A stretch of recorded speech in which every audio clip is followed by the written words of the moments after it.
Welcome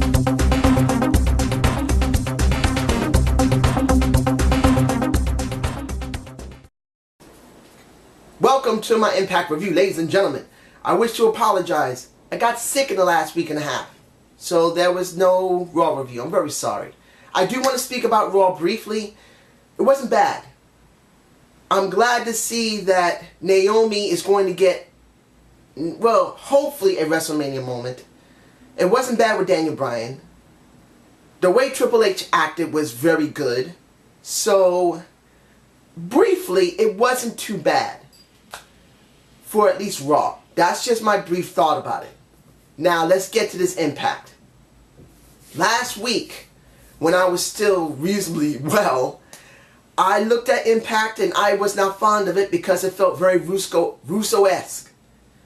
Now, I want to say this. What they're doing with Abyss, and when you see the beginning of the show, when MVP sounded very good, Magnus was not bad, but when Abyss is in this situation, it just doesn't feel right to me. Abyss to me, and you guys who have seen TNA way longer than me, and I have no problems if I'm wrong, you guys can tell me. To me, Abyss feels like Joseph Park acting like Abyss. The way he's acting like a guy who's acting like someone else. Now, I don't really feel right with that. Because when you look at the Magnus segment with the Abyss, after the fight they had, well, the match after they had with the Wolves, the match with the Wolves and Abyss and Magnus was not bad. It wasn't. Seeing Magnus tap out like a biatch was not unexpected. But the segment after that really, for me, feels the point that Abyss is lost. It just doesn't feel right. It doesn't. Abyss just doesn't feel like he was brought back properly. He wasn't brought back in the right time. And then he doesn't have the right person to work with. Having him be like this doesn't interest me. Doesn't mean I'm not interested in Magnus. I'm still very interested in seeing how far they're going to put him like this. But for Abyss, it feels like an afterthought. Like they really had no idea what they wanted to do with him. So essentially, for me, if they keep this up with the Abyss character, no matter with the new mask, the jacket still looks the same to me. You guys can tell me what the differences are because the jacket just looks the same. I just feel like he's a lost cause right now. They really have no idea what to do with him. So I hope they change their mind about it. But when it comes to Eric Young, you know what? I'm going to leave that for the end. I am. I'm going to do everything else first. I'm going to say, before the Gunner and Storm match, the video vignettes, well, packages, not vignettes, sorry. The video packages were, excuse me, still kind of sick. Not been good. But, sorry. The video packages before the match, the unlocked match, was really well done. Of course, it's still old footage we've seen, old stuff we already know. But they did it in a way that had the nice amount of music, the right amount of time. It wasn't badly put in the show at all. So when the match finally came up, I was actually interested. But there was just one problem for me. When it comes to Sacrifice, the next pay-per-view, that's April 27th. Now my fear is this, that if they let these guys touch too much, by the time they reach Sacrifice, no one's going to give a fuck. I'm sorry. If you saw a Daniel Bryan touching a John Cena constantly, you wouldn't have an interest in their match. Because what they did, they didn't have John Cena touch Daniel Bryan much. They didn't. So when the actual match actually happened, it actually was a pretty good damn match. That when Daniel Bryan won, we enjoyed the championship with him, even though it was very brief. But here's the problem with excuse me, it's throwing me off, sorry. The match with Gunner and Storm was damn good. I did enjoy it. But are they going to continue letting them touch? Are they going to continue letting them have this? Now, long feuds before pay-per-view is not uncommon and can be alright if they structure this right. But a lot of people's fear, if Vince Russo is still, or has become involved in some form of fashion as a consultant, or maybe a writer directly, I have a feeling he's going to be pushing this way too much. And by the time of the 27th, it is not going to be interesting. But I still love the Gunner and Storm feud. And I'm hoping it'll continue. I just hope they'll keep them separate enough. At least match-wise. Fighting one another in a certain way is okay. But match-wise is a bad move. Now, I might as well get the Bully Ray and Bobby Roode over. Sorry, I really feel like I'm going to sneeze again. Well, when you look at Bully Ray, a terrible... Alright, let's go through a basic storyline history. Simple. He was a face that turned into a heel that ended up being the heel of a very dead faction. That when the faction was over, he was feuding with one member of that faction that no one cared about. When it was all over, instead of letting him go away for a couple of months, which they really should have, they kept him on to turn face to deal with one of the third best heels in the company. Well, actually second best. I think Austin Aries and Robert Roode, if they keep them healed, they're actually the best faces there. But that's just me. But in the end, am I interested in seeing Bully Ray face? No.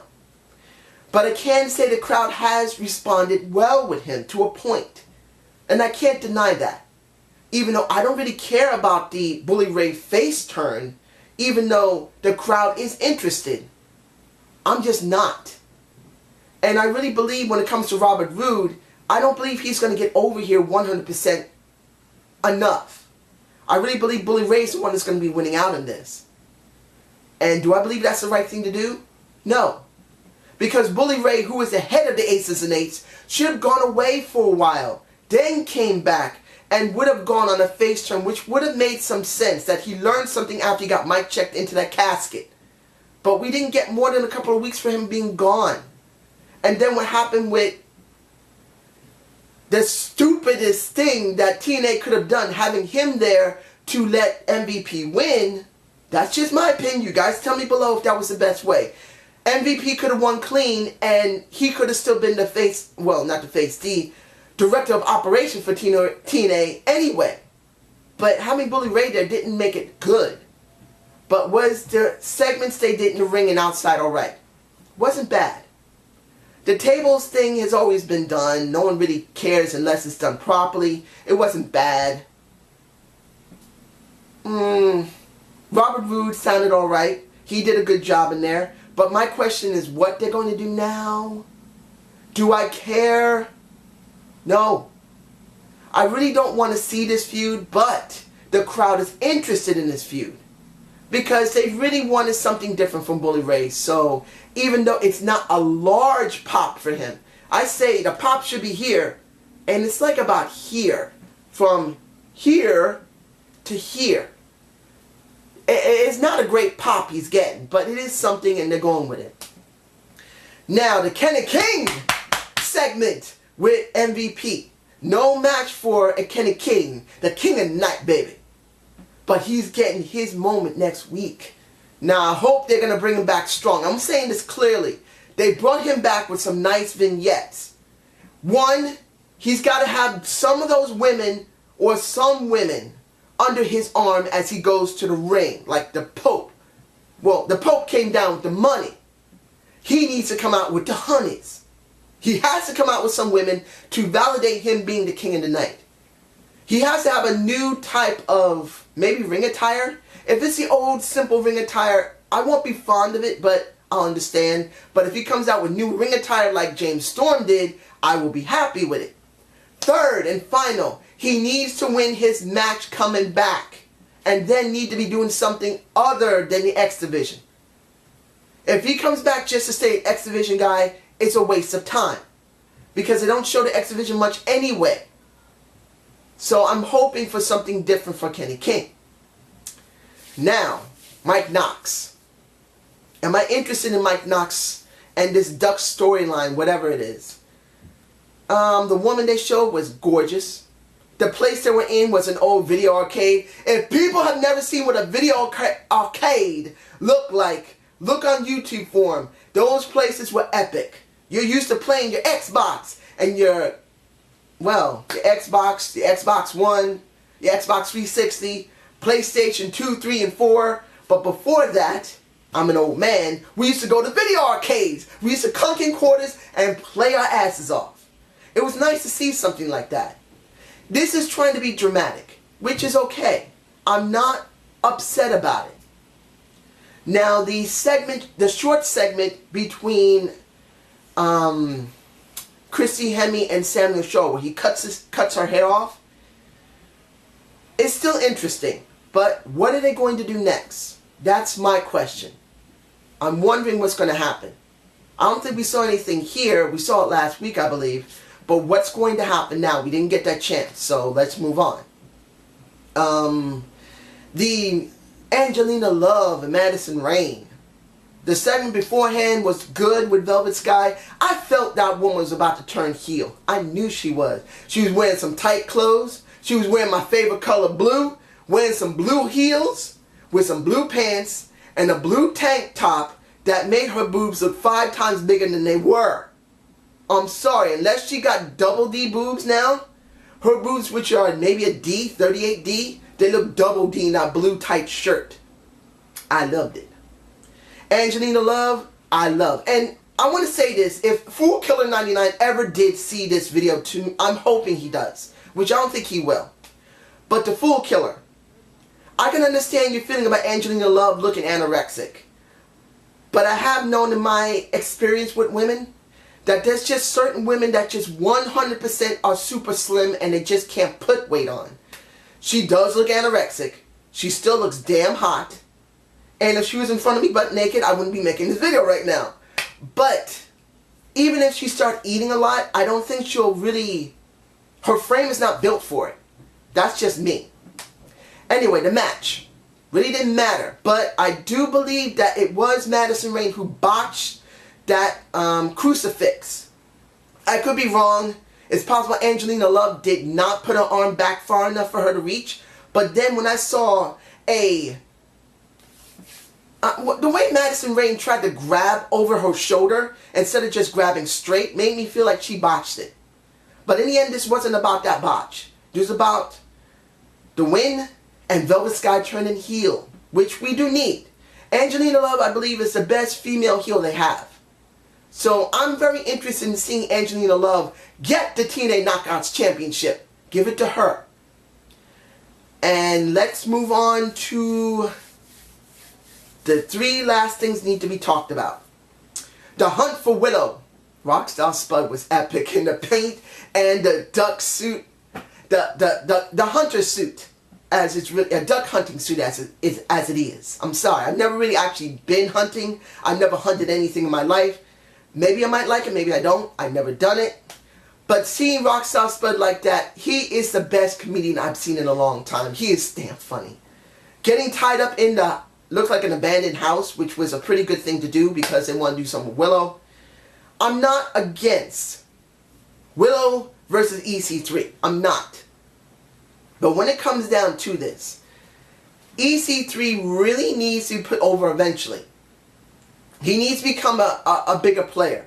I know people saying the dude is an old WWE guy just like Willow is. There's a problem with that. He was in NXT. He didn't make it into the big leagues. No matter what exposure he got on TV, he never was on Raw generally or on SmackDown generally. Maybe he might have been in the smaller shows, but he never really made it. They let him go.